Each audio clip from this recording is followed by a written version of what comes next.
First of all, I want to thank everybody for joining us. During Spirited Sessions, we're trying to find the peripheries or the perimeters of our industry, and be a little more, get micro-focused on different subjects. We have an incredible panel today. My CAP sisters and Taco sisters, Kassandra Montano is hosting. She's actually been down to Peru. And she's brilliant, she's fastidious, she's immaculate, and we're so privileged to have her on. It's great. We're also heading down to Peru. We have Carlos Romero, who's the master distiller of Campo de Encanto Pisco, which is one of the only Peruvian Piscos in Canada. And we have Silvana Loloy from Curayacu Tiki Bar. Curayacu Tiki Bar in Lima. So she's gonna talk to us a little bit more about how Pisco is viewed through the lens of Peruvian bartenders. And finally, we found out last moment that the Peruvian embassy joined us today, which is fantastic. And we'll get things started off with a really special message from the Peruvian embassy. And with that, I'll pass it over to, I'm going to Roberto first, right? Yeah. Okay, perfect. Roberto, it's all you. Okay, thank you. I'm Roberto Rodriguez. I am the ambassador of Peru to Canada. Pisco is Peru, no question about it. It's a source of national pride and a spirit with 400 years of history. Our unique spirit was created specifically in a coastal town of Pisco. That's the reason why Peru is the exclusive owner of the appellation of origin Pisco, registered in 2005 before the World Intellectual Property Organization, WIPO.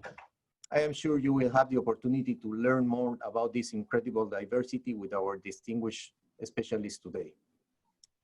Even in these difficult moments that we are going through, Pisco can give you a reason to know more about our identity and to enjoy and have an unforgettable experience. Please don't hesitate to contact our embassy if you want to know more about Pisco. And again, thank you very much, and salud con Pisco, everybody. Thank you, Roberto. My name is Kassandra. Bienvenidos a Silvana y Carlos. Gracias por estar aquí. The majority of this presentation is going to be in English, but since Carlos and I are both practicing our different languages, it will also be a little bilingual. So we've prepared a presentation for you, and I'm going to be reading most of those slides, and then I will be asking Carlos some questions to elaborate on some of those ideas, both in English and in Spanish. So, Carlos, ¿estás listo? Muy listo. Okay, I'm going to share my screen.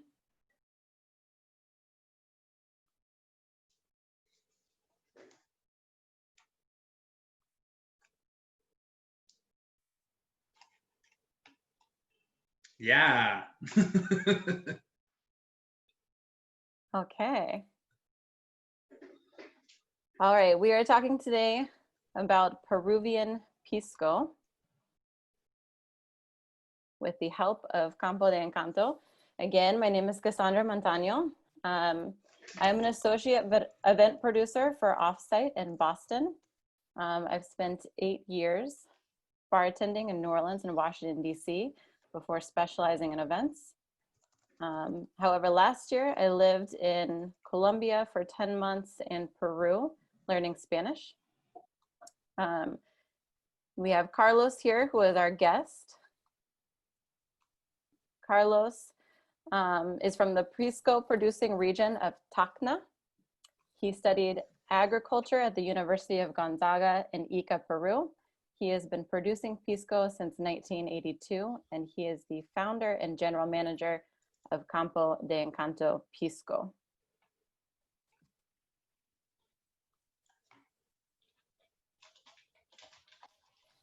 Okay, what is Pisco? Pisco is a clear South American brandy distilled from fermented grape juice using 8 specific grape varietals. It has been produced in Peru for centuries.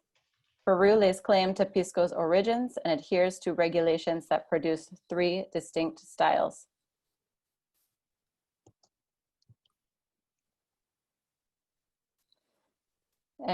Thank you, Roberto, for bringing us up to the gold rush, because that's where we're starting. As we already know, Pisco has a long history, centuries old history in Peru, but we are going to talk about the years that Pisco basically was carried all over the world and really introduced to the world.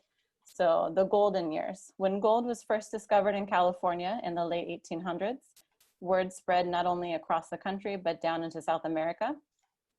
Many Peruvians immigrated to the area to try and strike it rich. The preferred means of travel for would-be miners was to sail to San Francisco by going around South America and stopping to reload in the port of Pisco. There, supplies, including the locally produced spirit, would be taken aboard to sell in San Francisco. So not only were Peruvians immigrating to the US to start mining, but people from all over the world. And so at this particular time, it wasn't very easy to get whiskey or rum over to San Francisco. So you can make the conclusion that pretty much everybody was drinking Pisco during this time in San Francisco. So now we get to Campo de Encanto, a Pisco conceived in San Francisco and produced in Peru. That's won 2 great medals and 2 gold medals in 2010 by the Peruvian National Pisco Commission, an honor that further contributes to the legacy of Pisco in San Francisco. Carlos, would you tell us about the connection between Campo de Encanto Pisco and Los Años del Oro in San Francisco? Well, thank you for the invitation first, and I'm very happy to be here. Well, talk about Pisco is my passion, right? I can say there's a very strong connection with Campo de Encanto because since by the books, since 1822, we have an importer of Pisco to California. Pisco first export location in the world, and also with legal documents, okay? The first cocktail also with Pisco was created in San Francisco, Pisco Punch, in the early of 1900s, created by Duncan Nicol. Pisco Punch has a irresistible allure, further magnified by the people who try, correct? Like Mark Twain, Herbert Ashbury, and Rudyard Kipling, among others. In 1991, I got political asylum, you know, because the signing pad, whatever happens in Peru. And I moved to San Francisco. And by the days I was leaving, I found a lot of history of Pisco in San Francisco. And Pisco had a glory time during the gold rush. So Campo de Encanto was created to relive the glory days of Pisco in San Francisco. Thank you. So as we talked about before, no other Pisco has won these 4 medals in the 400 years of Pisco's history. So this was at the start of developing Campo de Encanto. So felicitaciones, Carlos. Gracias. También creo que tienes el mejor Pisco. Qué bueno. Okay, Good so why Peruvian Pisco? Peruvian Pisco must be made using the same traditional methods of production introduced more than 400 years ago, and no additives of any kind, not even water or sugar, are allowed at any stage of the production process. So here we have a couple of examples of that. Carlos is using wood to heat a still in a very old method. And then we also have an example here at the Bodega Tecama of a copper pot still.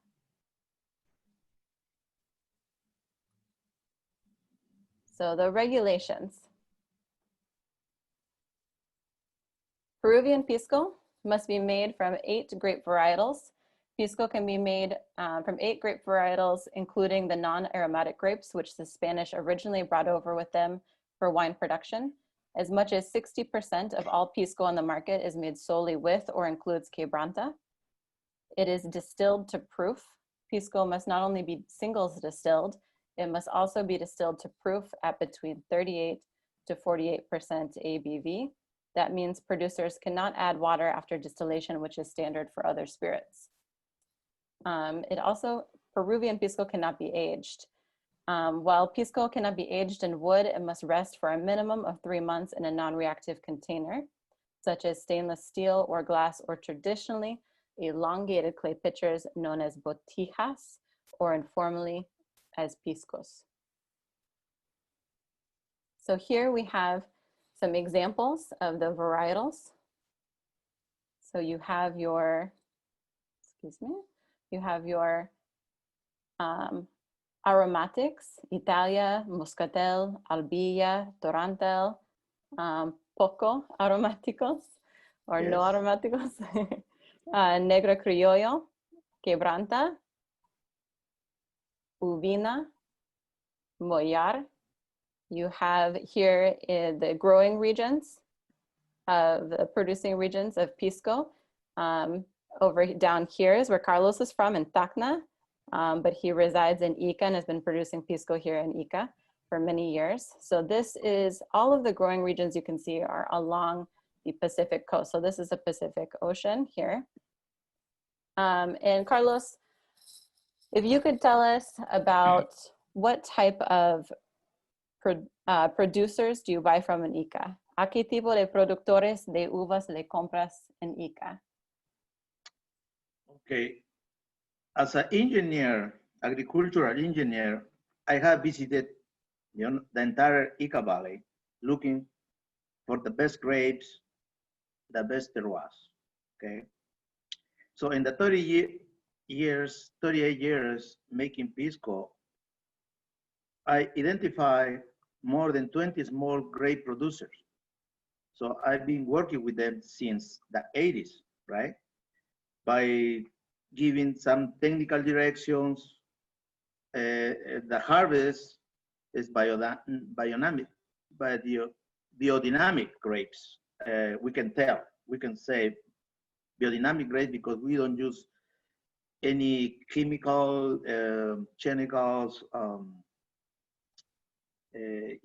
insecticidas, fungicidas, ¿no? Y también we have limited production quality for grapes. So I've been working with them for at least 30 years, so to get the best grapes available in the valley. So from small producers, and you look for biodynamic, yeah? Yeah.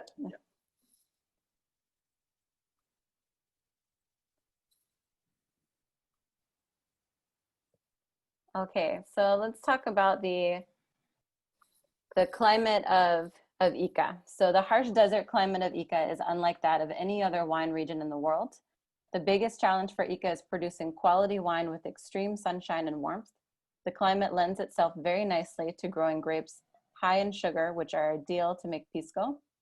However, winemakers have also seen late ripening varieties with thick skins like Petit Verdot and to not adapt well here to create an interesting portfolio of wines.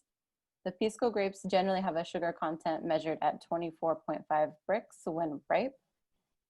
This is actually a photo of me, that's me, and my partner in the desert.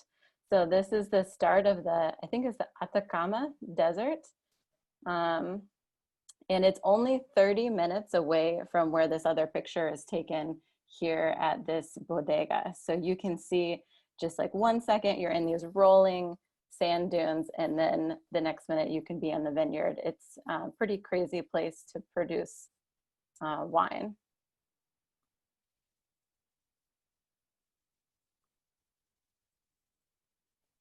Okay, one of the things that makes Peruvian Pisco unique is that the grapes are hand-picked and only the first pressing of fresh grape juice is used, with all of the skins, seeds, and stems being discarded.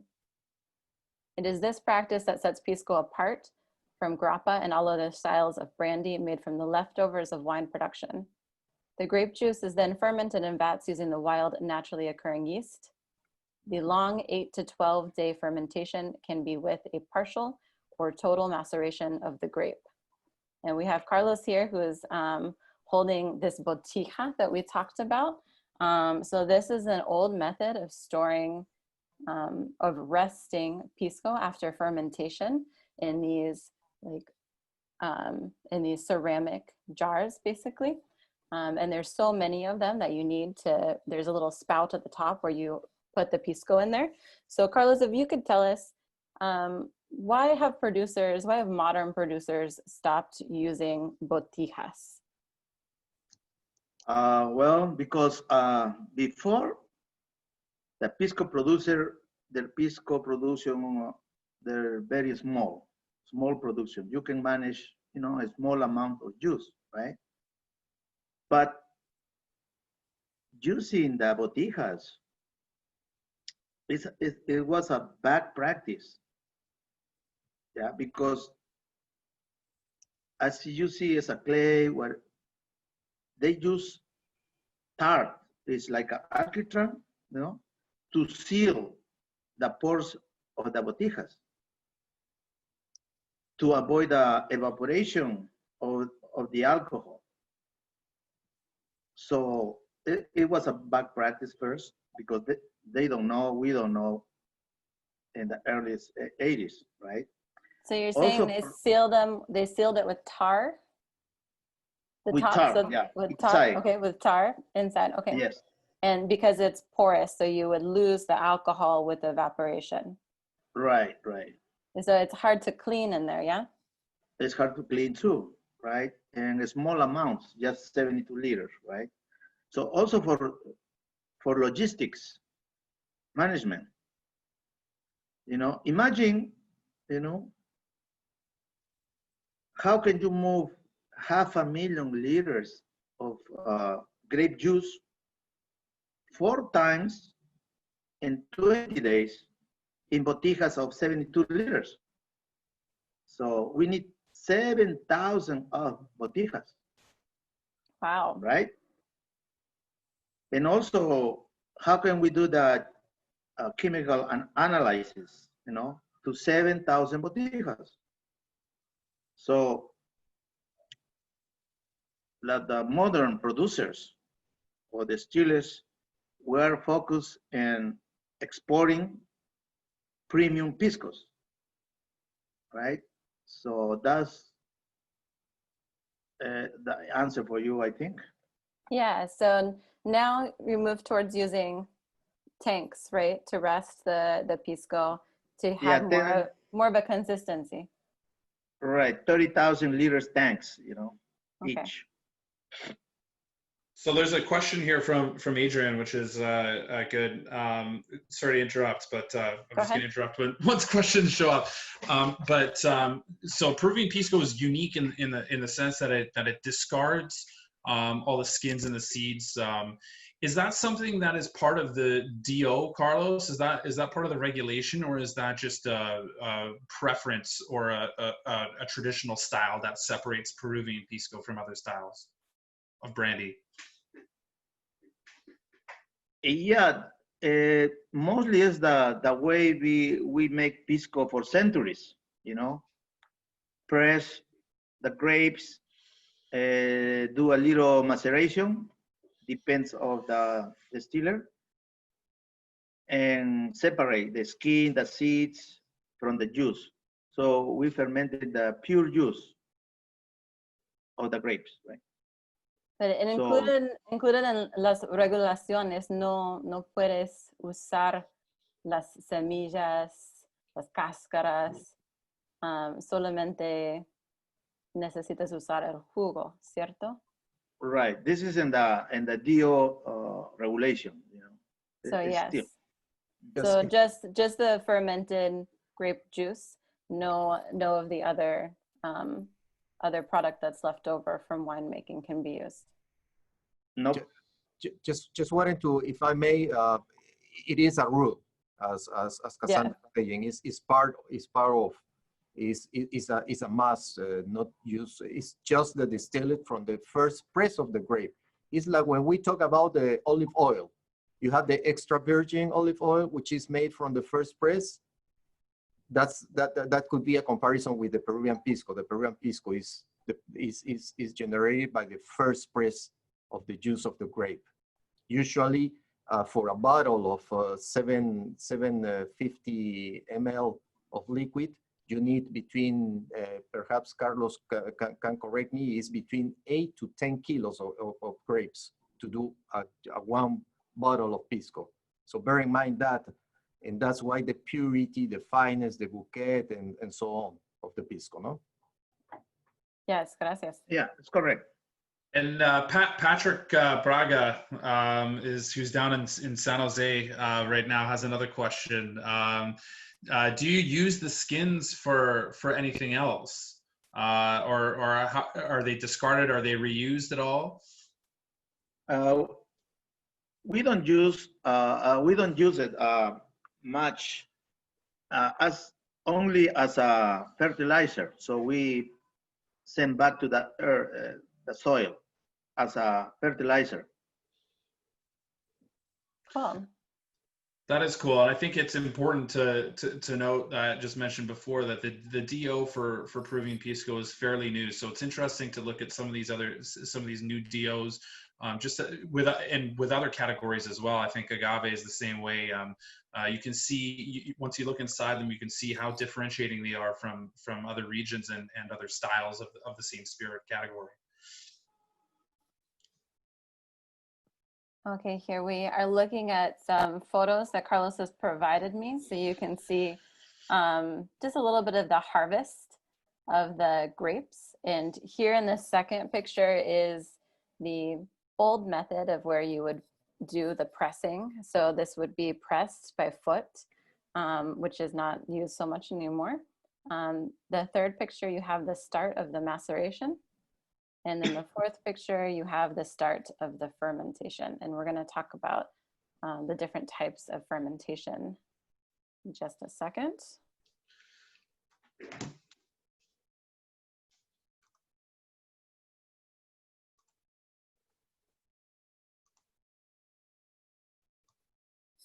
So we have a picture of Carlos and some friends.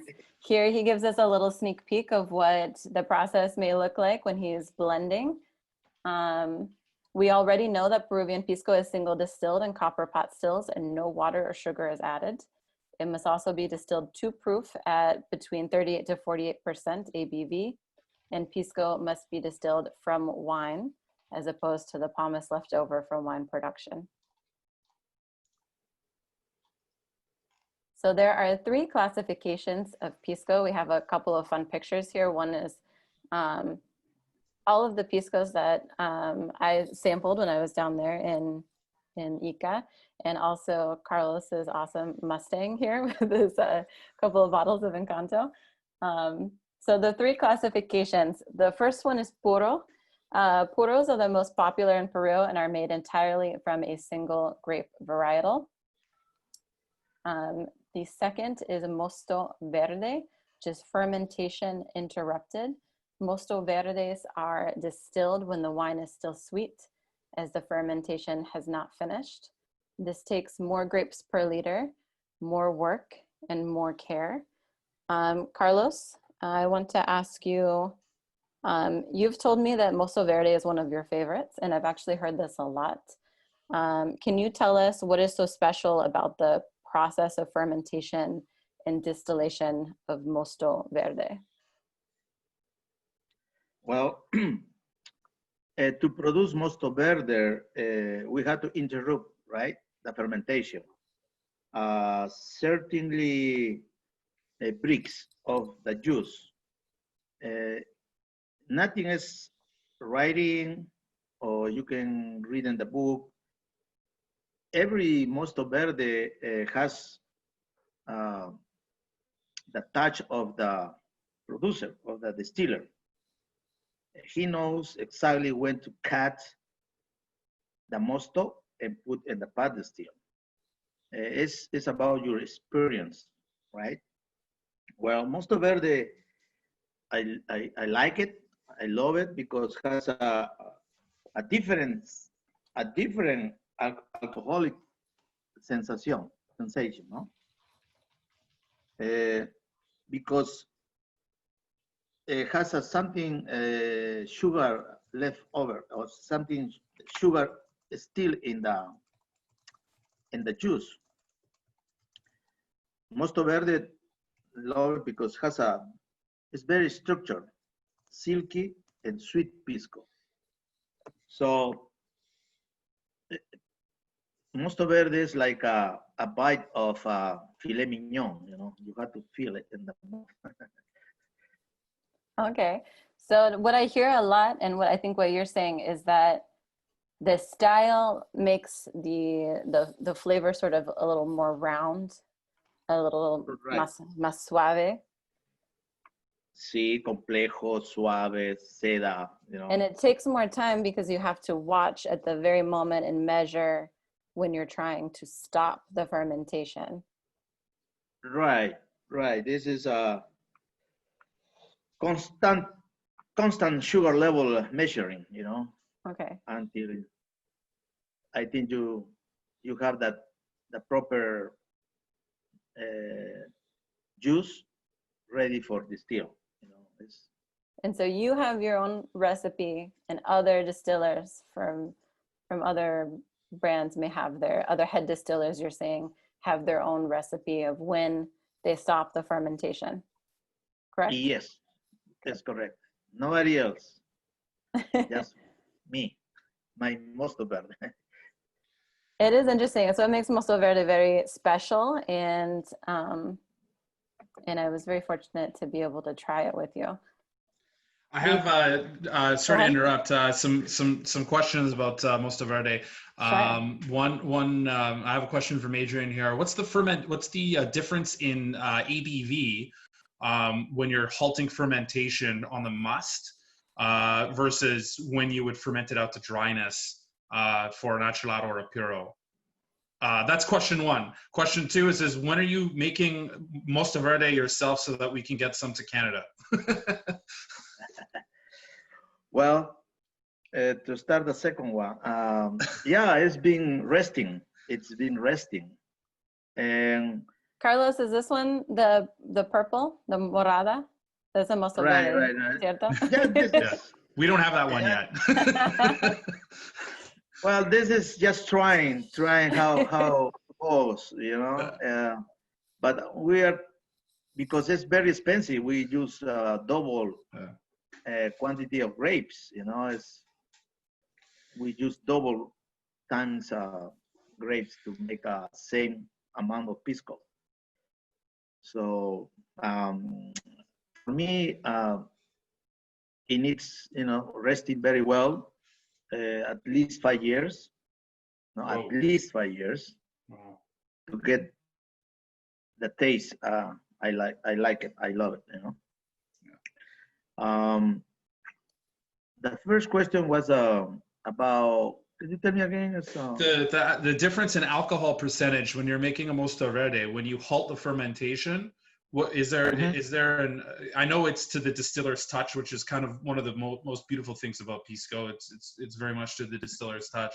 But is there? What would be the average difference in ABV between when you're halting it for fermentation for a Mosto Verde, as opposed to fermenting out to dryness like you would for a puro or an achelado? Right. But to make, we make the juice and start fermentation, right? So to make on the Mosto Verde, I say already, we have to interrupt it, the fermentation, dump it to the pot distill. When you start distilling, in Mosto Verde, the alcohol ABV is low, you know. We can start with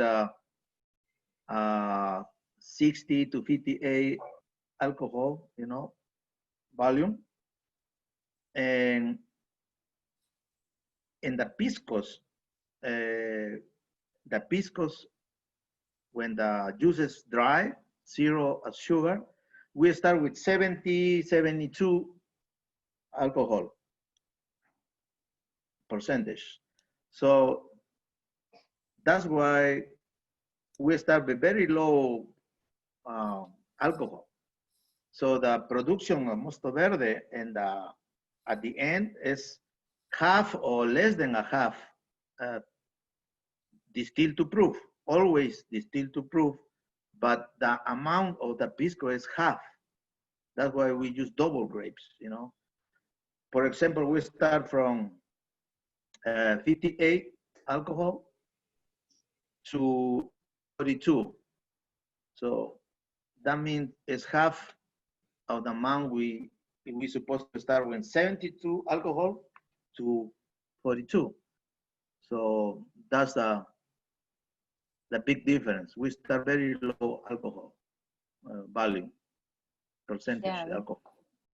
And that's why, as you're saying, it takes so much more time and care, but also just a lot more grapes as well. Yeah, double grapes. Yeah. We need at least from 15, 16 kilos of grapes to barrel. To a barrel must have it's almost double. Yeah, that's why it's going to be expensive too, you know. Yeah. That makes sense. Double. At least. John, you have another question? Nope, I think that's that's everything for now. I'm sure I will. I'll rudely interrupt again. Excellent. Go on ahead. This is a conversation. So let's talk about the third classification is acholado. Acholados are blends of any two or more different varietals. An acholado may be made from two or more puros or two or more mosto verdes. There is essentially an unending range of blends.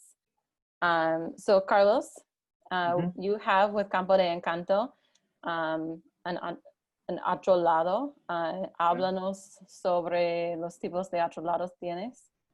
What kinds of acholados you have? Well, I have a acholado. 5 grapes I use in the blend. Quebranta, Mollar, Moscatel, Torontel, Italia. So this blend, this acholado, is made. The blend is by Piscos, because acholado you can make by grapes. So you put 5 grapes different or 2-3 grapes different and ferment it. Or you can use a different fermented juice. Juice from Red, Italia, Moscatel, from Quebranta. You put together the juice of the grapes.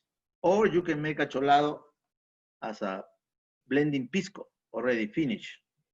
So my style is I make a single varieties, you know. You make puros, basically. Puros, I make the Pisco's puro first and then blend it to an acholado and put resting for just the blend for 6 months, you know. It's make it big difference for the rest. Do you rest the puros before you blend? Yes, I rest the puros 1 year, at least 1 year, and check for the flavor profile, you know, because I want the Piscos has a consistency, and near our flavor profile, right? So every single year is gonna be almost the same Pisco, almost not the same, but I'm trying to get the profile of Pisco, right? And then after the blend, we wait for to be mature. To mature. With mature and good structure, you know, and goes to sell in 18 months altogether, you know. Wow. Has to, for 18 months, we can start selling. Pisco evoluciona, ¿no? En el tiempo. Y cada vez mejor. I just got asked another question privately, but I'm very happy to answer it publicly because we are a very transparent company. I had mentioned that in Canada, or at least I believe in the United States, when Encanto was was in the United States. It wasn't called Acholado, it was called Grand and Noble. The reason, just purely, I don't want to say 100% marketing, but I think Grand and Noble is a little easier for the Western tongue than Acholado. There's also a problem with the fact that Acholado in English can look like the word alcohol as well, which is not the best thing to possibly put on the label. And so we've just kind of kept with that tradition. It started when it was in the US with Grand and Noble. When we moved it up to Canada, it was Grand and Noble. We would just call it Grand and Noble. I would say, and you can correct me if I'm wrong, for any of the experts, usually if you see a Pisco that's out there, or an authentic DO approved Peruvian Pisco that does not mention that it's Puro or Mosto Verde or Acholado, if it's a brand, if it's has a different moniker on it, it's almost certainly an Acholado. Yeah, we changed some names and types, you know, just to get to the same language in America, right? So we try to get to the easiest way to understand what is Pisco to the consumers, you know. Well, we know Acholado is a blend. Now I'm putting handcrafted, hecho a mano, artesanal. So we change a little bit to understand, you know, our consumers. Yeah, because Acholado is a word that only exists to describe this category of Pisco. So it definitely would be strange to hear outside of Peru, but it is like the correct terminology for this category of Pisco. But if you, John, you're right, if you don't see that it's Puro or Mosto Verde, then yeah, it's definitely a blend. Yeah, there's I was just going to say, Encanto has another product that you see when Carlos lets us import it called Barkeep's Whimsy. That Barkeep's Whimsy is also an Acholado. So that's another example of just a moniker by a different name, and then but what actually it is an Acholado. So, sorry, Roberto, go ahead. Yeah, no, I just wanted to clarify that Acholado is a Peruvian word. Is and actually when el cholo means is a person who has different backgrounds, cultural and races backgrounds. So they are trying to take that word and to bring into the production of Pisco, because the Acholado Pisco is the blend of different types of grapes. That's why it's a very unique and known word. So that's why I cannot further explain on that. But Acholado, you won't see any spirits made in Argentina or in Colombia saying, "Oh, this is an aguardientico Acholado." No, that doesn't exist. It's just in Peru. No, I just wanted to clarify that.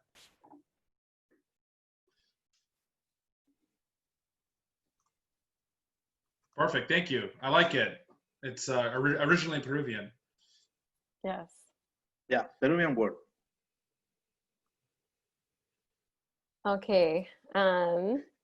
So let's go to, moving on, let's go to the resting. So here is actually a picture of me and Carlos, where he's resting the Pisco for Campo de Encanto. So after distillation, the spirit must be rested for a minimum of 3 months in non-reactive vessels. Although resting traditionally employed ceramic jars, as we know, the botijas, the modern practice is to use large tanks of concrete, stainless steel, or plastic. Carlos, you spoke a little bit about how long you rest your piscos, but can you tell us again cuánto tiempo reposas el pisco? Well, rest is very, very important for me. Okay, by the Pisco rules, at least it needs only 3 months to bottle Pisco, right? Campo de Encanto rests at least about 18 months altogether.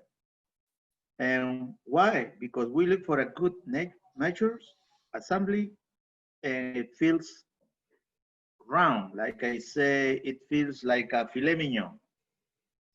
It's round, juicy, but very structured. So that gives the time of resting.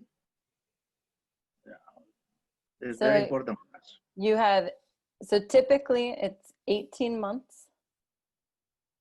Between, could be 16 months or 24 months. But it's Because much different takes, than the 3 months. oh yeah, totally different. It's more expensive too, because the Pisco is seated there for more than 1 year. So that's why it becomes the pricing, no? It's because it's resting. And totally it's gonna be a different, it's gonna be a different experience when you drink Pisco. So we spoke before about the comparison of when you open a bottle of wine and how it's tight when you open it, but if you let it sit out, then a lot of those aromas and flavors can open up. And you were telling me that that's basically why you rest the Pisco for so long, because you have these sharp flavors and they become a lot rounder and more incorporated with each other as time goes on. Right. It's like a wine reserva, put in wood for two years. It takes a little time to open it, right? It's Pisco is like that too, because it's the next level of wine. Yeah. I have another question here, and it's we're very fortunate to have one of our WSET spirit educators in Canada on the line right now, and from Statera. There's actually you're going to start seeing a lot more spirit education in Canada thanks to WSET and what they're doing. But just to back up to distillation for a second. Peruvian Pisco is distilled only once to strength. Can you talk about, as a distiller, how that process works and how tricky it is and how you have to make different cuts to get the strength that you want? Yes. The grapes we use for Pisco, the 8 ones, plus the climate we have and the soil, we have very high bricks sugar content, So in Peru, I think it's the highest sugar content in the grapes. Nobody else can duplicate or imitate. So from that kind of sugar level in the grapes, we can start distilling our wines or whatever you want to do, most of the mostos. We start distilling and we got the first drops of Pisco is about 72, 74, wow, 69 alcohol. That's crazy. Okay. So we cut the heads because it has a lot of methanol and some impurities, a little bit. So, and they start dripping, right? Distillation will start from, let's say, 68, going down slow. One batch takes like 8 to 10 hours to distill one batch of Pisco. Yes. So when the time goes, the Pisco is going down, we measure, the alcohol. So at about 7 hours, it's about 48, and then goes 47, 46, 45, 44. So we have the choice to cut the Pisco in any alcohol proof we want, we wish. So that's why it's distilled to proof. Distilled to proof, because we have a very strong alcohol. That is our quality against the other countries. They try to imitate our distill, our Pisco. So they don't have a high proof. they have to do double distillation, at least double distillation, right? So we do distill to proof. We don't need to add sugar, no water, anything. It's everything comes from grapes. That's crazy. That's so unique. There's nothing like that in the world. Definitely no other brandy that's like that. I just one other follow-up question then. Because of this, do you see more other alcoholic compounds like methanol, for example, show up more towards the tails like in other spirit categories? Are you capturing different esters? What is your makeup once you're cutting before the tails?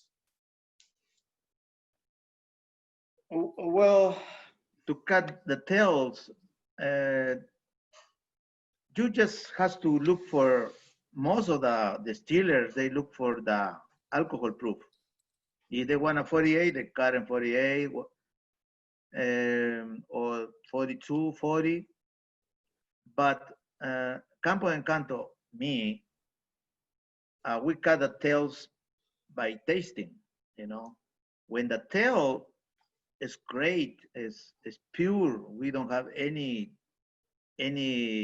metals or methanol or copper, you know. It's still clean, we can keep distilling. But as soon as I taste, you know, metals or methanol, we cut right away, because otherwise it's gonna contaminate the tail to the heart. You know? We cut heads, we keep the heart, and cut the tail. So I love to taste every single drop of tail to check it out, not to contaminate our heart. I don't care about much about the alcohol proof, because in 1 year I have a 220 pot distills. So I can combine, I can blend it and get the right amount of alcohol I need, because one of them could be 42, one of them could be 41, 40, 39. So I measure, I blend it and get the right alcohol proof I want, I need. Wow. There's another question on here. I love all the questions, and I figured that this one would be a little longer than usual. So Silvana's being patient. There's a little bit more to work on, and then I'll stop these questions and we'll save them for the end so we can let other people speak. When you're during production, when you're harvesting, are you picking the grapes on a single pass, or are you actually trying to identify the grapes with higher Brix levels, so that you're grabbing them first? Are you selective in your harvesting process? No, not in the harvest time, because it's a small lots. So I just take the test of the brick, and when it's a lot. So we do the tasting for the bricks, and when it's ready, we harvest. That's it. Every single lot has a different times, you know, sometimes 2-3 days more or 1 week, but whatever is ready, we start harvesting, because they are small lots, you know, we do that way. So you're selecting them based on the test of the sugar levels. Mm-hmm. Yeah. Yeah, I mean, it is very amazing to see, like you all saw the picture of the bodega in Ica next to the desert. It's pretty crazy to see the climate that these grapes are being grown in, and it's completely conducive to making Pisco, because these grapes are so sweet. Like, you could take them off the vine and they would be very, very sweet in your mouth. And when these wineries, these bodegas are producing wine, their own product, a lot of the times is extremely sweet. So Ica has a reputation for sweet wines. Oh, there's one other question here. I promised I wouldn't ask more. But it's an interesting one actually. Mike is, I think Mike's in Calgary, I believe. I'm not sure where Mike is right now, but he's asking, are the heads and tails used for anything else? How are they recycled? What do you do with them afterwards? Are they part of other runs, or what else are you using them for? Just for, it's like a chemical for the, disinfections, you know, clean for cleaning the tanks, distilled alcohol proof, you know. Nice. Cleaning. All right, so talking about preserving Peruvian Pisco, we have a couple of fun photos here. One's the boxes that that carry Campo de Encanto, and another is a lunch. I was fortunate enough to be with Carlos. This is the owner of a restaurant that has some very famous ceviche in Lima, and he is literally pouring Campo de Encanto on top of a dish of ceviche here. So let's talk about the challenges for Peruvian Pisco.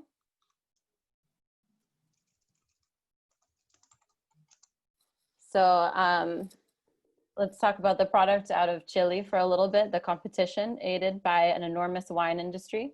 Chilean production exceeds that of Peru by 7 times. Chile's regulations are looser than Peru's, and Chilean product contends to use continuous distillation to high proof, and the grape distillate can be cut with a cheaper source of alcohol. So very, very different from the regulations that Peruvian Pisco has. So basically an entirely different product. One of the biggest challenges is the adulteration of piscos. The denomination de origen only exists on paper at this moment, and there is no oversight or control by the Peruvian government. Brands may include the DO on their bottling without verification, and this confuses people. Producers make a cheaper product to use in cocktails by using table grapes or adding water or sugar. Carlos, por favor, háblanos sobre el problema con los piscos adulterados en Peru. Wow, this is a hot topic, but we need to tell the truth, okay? Adulteration has been around for a long time. We have an origin denomination, right? But it's not respected. And the competent authorities have failed to control. That's why we see piscos of $3, $4, $5 FOB on Callao, or Callao, right? Now, to produce a bottle of pisco costs between 6, 9, or more US dollars. Just to produce bottle, label, grapes, we need 8 kilos of grapes, you know, at least. Even the government in 2006 say it costs $6 to produce a bottle of pisco in the copy, which is a warning. And the quality of pisco, there is I think it's a triple responsibility now, you know. The first part is the pisco producer has to make a pisco 100% pisco grapes. So it's in our side, our responsibility to make pisco 100% pisco grapes. The second is by the authorities must control the quality of the piscos, take analysis of the market, and find the adulterators, you know, find the thief. There is a very, very low control from our authorities. And now is the third one, has the responsibility. Okay. I think to get the good Pisco, the better Pisco, the premium Pisco, the importers also. The importer must also require, hold on a second. The importer must also require chemical analyze and identify if that is the same analyze of the Pisco. So it's nothing like I just buy Piscos and you don't know what is in the bottle. You have to analyze your Piscos, you are importer. So for me, this is has to be like that. Third parties is to get good Piscos to the consumers. It has three guys, you know. So would you like to see a system similar to the Consejo de Regulador de Tequila in Mexico? Oh yeah, of course. Yeah, there is a sample of éxito. Es un ejemplo de éxito del tequila. An example of success. Yeah, this is. But let's say about the Consejo Regulador del Tequila. In Peru, there is a lot of informality. We do things.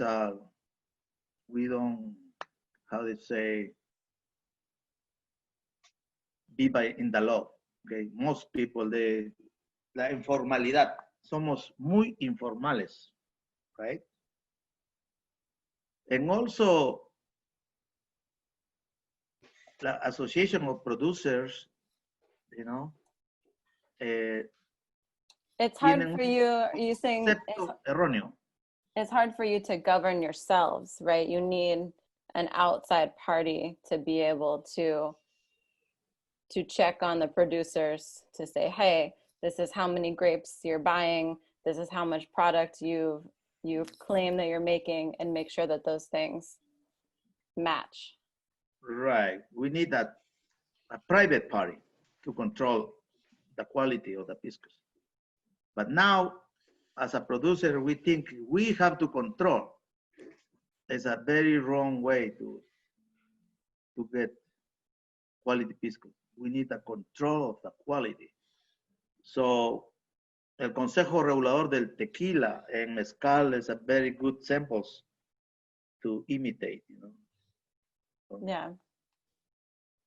Just a quick note, if I may, please, because they are talking about the governments and so on. So I just wanted we knew the government was watching. Yeah.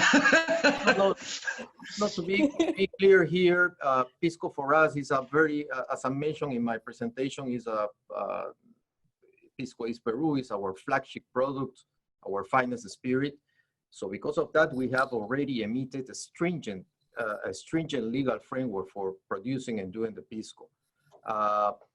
This problem that was mentioned by Mr. Romero, we used to have it in a heavily way during the 80s, 70s, 80s, and 90s last century. But there is a boom, not just in the Peruvian gastronomy, but also in the production of Pisco. So it is very difficult and the exportation of Pisco has to pass through a very severe inspection and registration through the Peruvian authorities. I'm pretty sure Aldo Parodi is going to be able to elaborate further on this, but there is no possibility of buying no real Pisco from Peru right now. And actually, during the 30 or 40 years ago, in Peru, there was like 2 or 3 Peruvian brands of Pisco. Right now, when you go to a supermarket in Peru, you can find, I am not exaggerating if I'm saying more than 30 different types of Pisco, different brands, and with the highest quality as well. So we are taking seriously. We have this National Commission on Pisco, CONAPISCO, and I can tell you that the Ministry of Foreign Affairs, with the Ministry of Foreign Trade, we are taking very seriously and to preserve and to protect the name of Pisco. Well, I just wanted just to clarify this. Thank you. Thank you, Roberto. I just want to, I'll jump in for a second. I'll just say, I think the solution here, because I've seen some questionable stuff even trickling into Canada through some gray market. I think the number one thing is you have to be able to ask questions of the people who are selling you these piscos, and learn more. That's why we're doing stuff like this, to educate people. And the more you can learn about these bottlings, and the more you can ask questions, and the more you can demand transparency, the more this problem goes away. And that doesn't mean you need to be antagonistic about it or confrontational about it. There is no conspiracy theory at all. I see Keith had asked a question about why the government's not interested in controlling it. I mean, they are, but we big machines move slowly, and we, as Canadians, we should know that. How long it takes to get stuff done. But it's good that everyone is aware of the issue. It is something that not a lot of people talk about. And I think it's important to make awareness happen. And it's one of the reasons why we wanted to do this today. It's a problem that no one really knows a lot about in North America. And it is something that should definitely be on our radar. So with that, I'll hand it back to Cass. John, I think that's a really good point, and I think it's part of the reason why Carlos and I talked about a little bit about the CRT in Mexico, because it has inspired more confidence. Although it's not a perfect system, it's inspired more confidence, and the numbers for exportation for tequila are up and have been climbing. So how do you get something like that in Peru to further improve the system that would help with the exportation of Pisco? And so I think that's a big part of the conversation. And how do you inspire that confidence? You have any other questions, John?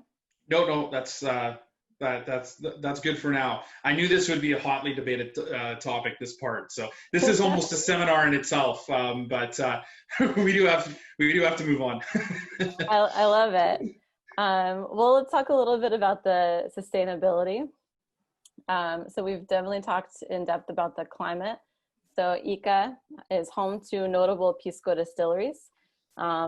However, the underground aquifer is being rapidly depleted. So it's something that definitely affects the cultivation, the production. So to put that into numbers, a single bottle of Pisco contains the distilled essence of 6 to 8 kilograms of grapes. For Mosto Verde styles, this increases to around 12 kilograms. So Carlos, ¿cómo afecta el clima en Ica al precio de las uvas? How does the climate affect the price of the grapes? Well, the climate is everything also. If you have bad climate, you have a bad grapes, and the price is going to be down, or nobody can use it. So bad climate can cause sick the plant, sick the grapes, we call pudrición, is when the grapes you can lose easy 40 to 60% of the production, and also price too. So it's very important, the climate. So Ica,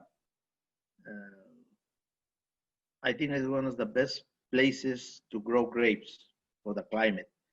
But just lately, we had some problems with rain, and we lost 40 to 60% of our production. And it comes with challenges. So what we're looking at here is what we've learned is that you rest your Pisco can be up to 18 months. Right. The price can vary because of the climate, and you're distilling to proof also. All of these things take a lot of time, care, and energy on your part. So when we're talking about looking at artisanal Pisco, there's a lot of work that goes into it, right? Right. There's It's a, about, I was going to say, there's a question here, a quick one from Francesco. Are there yield limits for within the DO regulations for the amount of grapes that you're allowed to harvest? Any tonnage limits? right now, it's no limits right now, but between 10 tons per hectare to 30 tons es nada change, es significativamente no cambia. It doesn't change much. So our grapes production is no more than 30 tons, per hectare. So it doesn't change the flavor much. But I love to buy grapes from old vines, like a 30 to 45 years old vines. Has more structure the grapes, and the Pisco is gonna be show the kind of grapes come from. Good quality grapes, good Piscos. Okay, well, we've reached the end. I know it took us a little bit, but I mean, now with everything we've learned, I mean, what can we do? There are some challenges, but when Carlos would like to say, and myself included, if we can continue educating and promoting Pisco that follows tradition, and the best we can do right now is to ask for transparency from our Pisco brands. Great. Yeah, I was looking for transparency.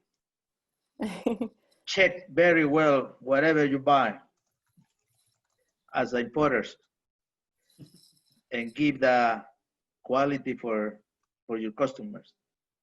Do we have any final questions for Carlos?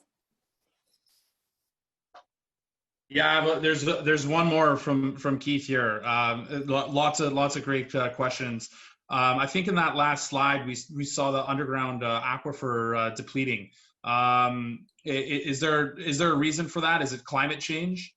Are you trying? Is it lack of arable areas? Yeah, the climate is changing. And back to the 80s, we harvest after pruning and 221 days. We prune the grapes, and we wait to harvest like a 221 days in the 80s, back to the 80s. Now we harvest between 185 days to 190 days. It's less time. Just to complement what Mr. Romero is saying is you have to bear in mind that the Ica region is the most important agri-industry region in Peru. It's not just production of grapes. There's sparrows and many other products. So, and Ica is one of the economical activity in agri-industry is very important. We have full employment in Ica right now. So that, yes, is a reality. We as a government, we are looking for alternatives. The regional government in Ica is talking with the regional government of Huancavelica, which is in the other side of the Cordillera, to build a dam and to have water coming from the Andes to the Ica region. So that's an alternative option to tackle this problem that we're facing, about the depletion of the aquifers. But obviously, because of that, we are taking some steps as a government to give a more rational and sustainable use of the aquifers. Thanks.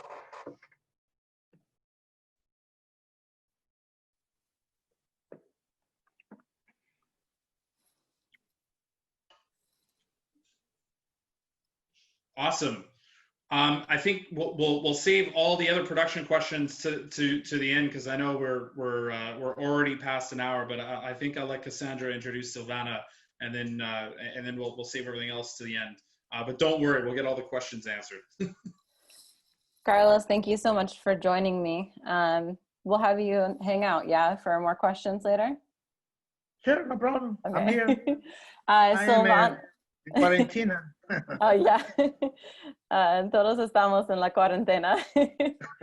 Silvana, I'm so excited for you to be joining me. Silvana is one of the best friends I made when I was staying in Lima, and her bar is super cool. It's the first tiki bar in Lima. And she's going to talk to us about the culture of how Peruvians drink Pisco, and how she's translated that to using Pisco in the tiki bar. So I'm just going to share some photos while she talks. Perfect. Great. Hi, everyone. Nice to meet you today. I'm going to talk about my experience with Pisco from another perspective, from a consumer and a bar owner perspective. So, well, as Cassandra told, my name is Silvana Loloy. I'm a business manager. I own a tiki bar in Lima, Peru, but much more than that, I'm a Peruvian. And as a proudly Peruvian, I drink Pisco, of course. And the way I've been drinking Pisco have changed during the last years. Maybe the first time I drink Pisco was when I was a child, but don't be that surprised because it was in the rice. My grandma keeps saying until now that to obtain the perfect grain rice, you have to add a shot of Pisco to it. So that was my first experience with Pisco, maybe. Or when I used to stole with my cousins the drunken raisins from my grandma's bottle. So, and start laughing without sense. That was a lot of fun in my childhood. And without mention, maybe those toasts for the adults' birthdays, where it was impossible to miss the Algarrobina Pisco cocktail. My parents let me have only a little sip of it. So since I was a child, I started drinking Pisco. But it was when I turned 18 and it was finally legally for me to drink Pisco, that I drink it as a chilcano. When I was at university, my mates and me usually prepare chilcanos. That is a chilcano. So what it contains, this is probably the most consumed Pisco cocktail by locals. And it's a mix of Pisco, ginger ale, Angostura bitters, and lime. So that's all. It's super refreshing and it's perfect for casual meetings. We can prepare it at home. Then a few years later, when I started growing up, I found really entertaining the idea of visiting bars instead of going to discos or drink beer, I don't know, in a pub. So it became our favorite hobby. For me and my then and until now boyfriend, and also my business partner now, by the way. So the first bar we visit were Pisco bars, of course. So one of those places is the one in the picture, the Antigua Taberna Queirolo. My grandpa and my parents used to visit it. It's an iconic place in Pueblo Libre, a district of Lima, and it exists since 1880. So here you can order something called La Res. I don't know the exact translation of it. I think it doesn't have a translation. I have a translation for it actually, but can explain what it is, and then I'll say what the translation is. Okay, so the waiter brings you to your table a bottle of Pisco, a bottle of ginger ale, your own lemons, your own limes, so on a knife, so you can cut it and squeeze it in your chilcanos. So it's like a do-it-yourself experience in your own table. It's really nice. So we have something, well, in New Orleans, we have something similar. Certain bars, you can go and get an entire bottle, and it's called a setup. So they give you your bottle, your mixer, your ice, and your like garnish, maybe the lime. So in this way, you go to, I actually went here when I was in Lima. You get this whole like table experience where you're mixing your own chilcanos. It's pretty cool. Yeah, and it comes with exquisite traditional Peruvian food. They have really good food, so it's a perfect match. Then I visit many other Pisco bars, but our favorite until now is La Calesa. It's in the financial center in San Isidro. Here we met Sammy. He's Sammy. this kind man in the photo. He's almost 70 years old. And he was very kind with us since the day one. He offered us the classic Pisco sour that you can see in the photo. And he have worked in that bar for more than 30 years. Yeah, it's not his bar, but if it's not here, it's not the same. Also, Sammy always received me with a raisins flavored Pisco shot. He has a lot of flavored Pisco. Maybe we can see the next, the next one. Yeah, so he have macerados de Pisco or flavored Pisco with different ingredients. I don't know, raisins, citrics, a lot of things. So he always received me with a raisins flavored Pisco shot, which reminds me to my grandma. And also, an interesting fact about Sammy is that if you sit in the bar and you order a Pisco sour or a Maracuya sour, which is a passion fruit sour, Pisco sour, he give you like a refill. Yeah, it's like he serve you again and again. So instead of drink just one Pisco sour, you end drinking 2 or 3. But this is only a privilege for Sammy's friends. Right, Cassandra? Yes, it's a very dangerous privilege. Yeah, but it's how Sammy show us his love. Yes. So he's the one actually who made me love the bars. So when I started traveling, I used to visit many bars, and this is how I found tiki bars, and I fell in love completely with tiki bars. And when I come back Lima, I decide to open a tiki bar with my partner. But as you might know, tiki bars are more related to rum. But believe it or not, in Peru, we also drink rum, even more than Pisco in some areas of the country, overall in the north of Peru. So at the beginning, we decided to design a menu with the classic tiki cocktails, like full of rum. But as we know that the Peruvian consumer tend to be very traditional, we decided to keep the Chilcanos and Pisco sours in the menu just in case. What we didn't expect was that some clients wanted tiki cocktails with Pisco. They didn't want the traditional Chilcano or Pisco sour because, of course, I mean, their palates are used to Pisco, but they want to drink something fancy and fun like tiki cocktails served in a beautiful tiki mug and with a smiling waitress telling them a special story about their cocktails, because that is how we serve tiki cocktails in the bar.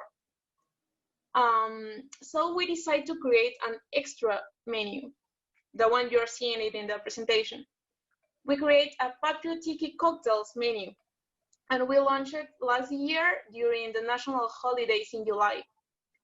Here we mix only local ingredients for the 3 different regions of Peru, so the coasts, jungle, and highlands, and include ingredients that were even kind of unknown for the majority, such as sanki, the green fruit you're seeing there. Yeah, that one. So this fruit was used by the Chasquis, the Inca messengers, to have more energy during the day. And also our bartender create a Peruvian zombie. It's the one in the list. So he mixed Pisco with rum, coca leaves, and other ingredients. And some clients told us that it was even better than the original zombie. So it was quite a success. We call them the Patrio Tiki cocktails, and people just love them. We also started last year an introductory course. This is our bar, by the way. We started an introductory course to Tiki, where at some point we teach how to adapt the classic structures of Tiki cocktails by using Peruvian ingredients or local ingredients. So the teacher is Renzo Bermudez. He is a really well known tiki bartender here in Peru, and he's our partner in this business unit. And he has designed many variations, such as the classic orgeat syrup. For example, instead of using the regular almonds, he used chulpi corn to prepare the orgeat, or a fire noon with a twist of coca leaves and pisco, which is really nice. And in that way, we keep creating tiki cocktails, we keep innovating, and now we have turned, for example, this course into an online version, and we have access to more students internationally, which is really fantastic. So our plan after this COVID episode ends, it's to keep using local ingredients, to keep exploring how to add pisco in our regular menus, and come back reloaded to serve you more tiki cocktails. So you can follow us on Facebook or Instagram. There it is, our Facebook or an Instagram. It's Curayacu Tiki Bar. And we are in Barranco. And it was really nice to tell you a little bit about us, a little bit about how we really drink pisco, and how we're including it into tiki cocktails. So if you have any questions, I'm more than glad to answer you. Thank you, Silvana. I really enjoyed my time at Curayacu. One of the cool things is Silvana and her partner are very dedicated to the education of the craft of bartending. So they are closed one day of the week where they allow a bartending school to come in and use their bar. And they also like do a monthly event where the bartenders can practice selling those drinks through the school. So that's really cool. So it doesn't surprise me that you guys have an online education going right now. Well, actually, what you're mentioning, it's our program called Bartender por un día, or Bartender for a day. So it's a benefit we give to our frequent clients called frequent tikis. They can schedule a day.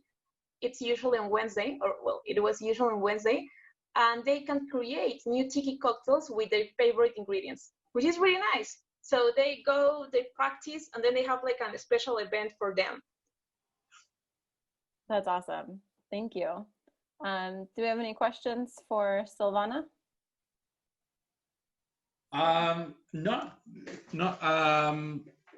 Oh, here's one. What's closer to a Peruvian lime? Is it like a key lime or a Persian lime? Mike is asking this. Here we use limón criollo, which I think it's for you it's like lime, like the regular lime. Yeah. Okay, that's awesome. Yeah, I don't think there's much of a difference there. Silvana, I understand you spent some time in Canada as well. Yeah, actually in 2017, I took my MBA, so I lived like for 4 months in Canada, in Victoria.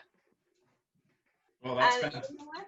One of my, well, maybe many of my classmates give some Pisco bottles to our international classmates too. So yeah, we used to drink Pisco in Canada. That's brilliant.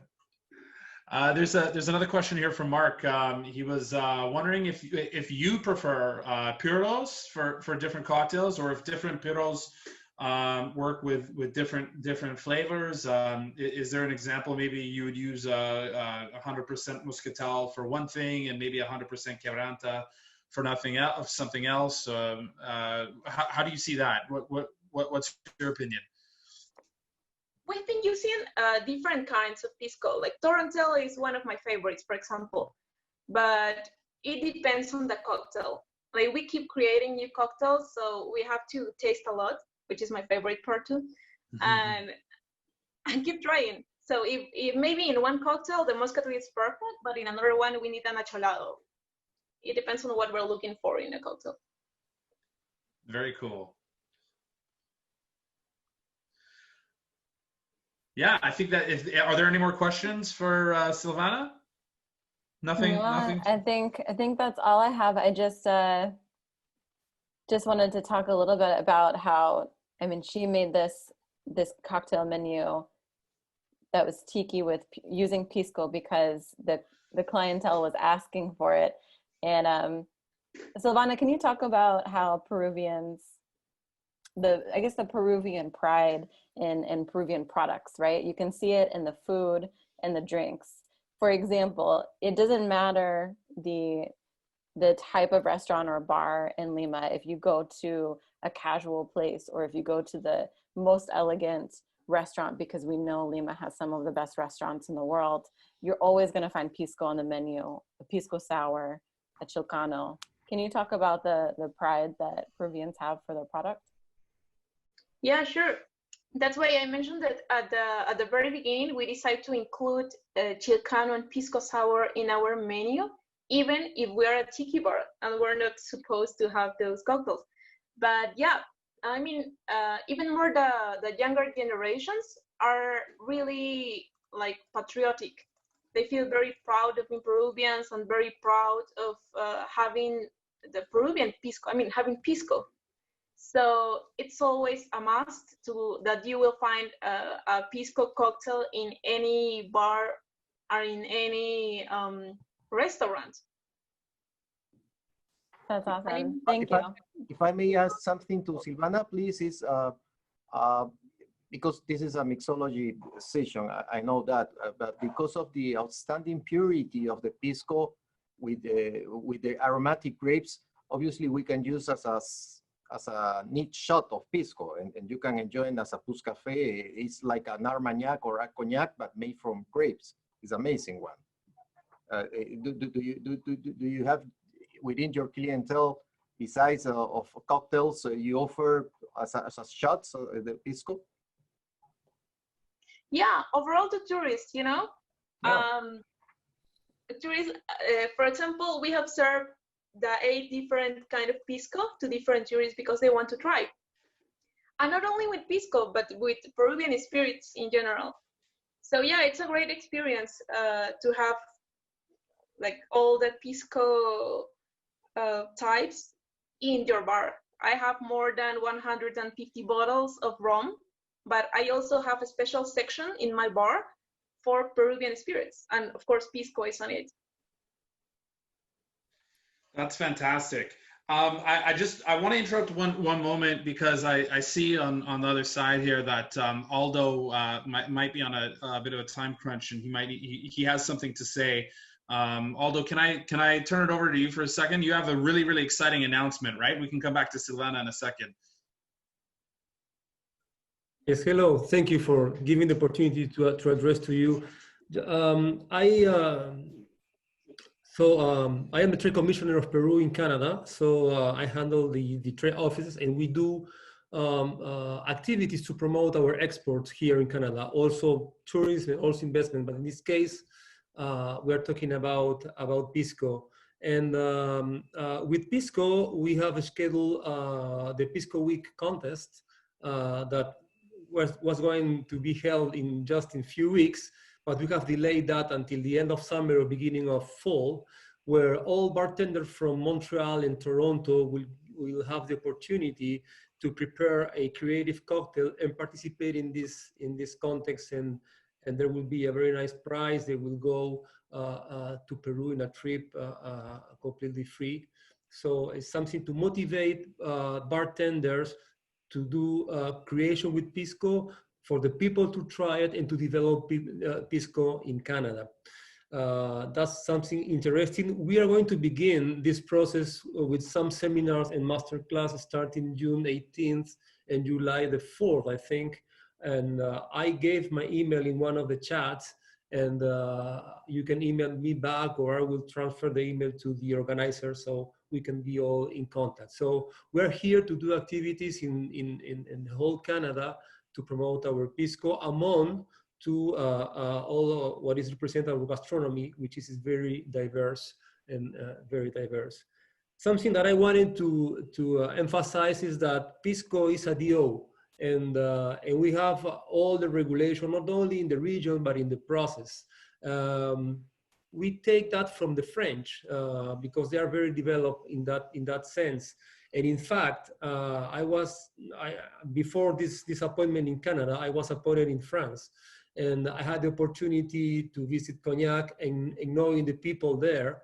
And I promote what they call the jumelage, the twin cities between Pisco and Cognac. So for you to know, Pisco and Cognac are twin cities because Pisco and Cognac, they are the same origins when it comes to the distillation. Of course, after that, there are different, the Cognac is aging, Pisco is not aging, but at the beginning, we both do the wine before going to distillation. So something similar that we can be proud of because Cognac is one of the most renowned brandy in the world, and though Pisco now is at the twin city with Cognac. So I invite you to join me. Send me an email if you have any initiative, any idea. We are very welcome. We can do something together. And if not, you join our activities, and also we will be glad you to be with us. Thank you.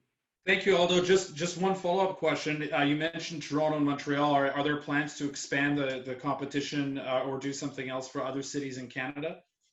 In this first time, we just plan Montreal and Toronto, but we plan to expand that in other cities.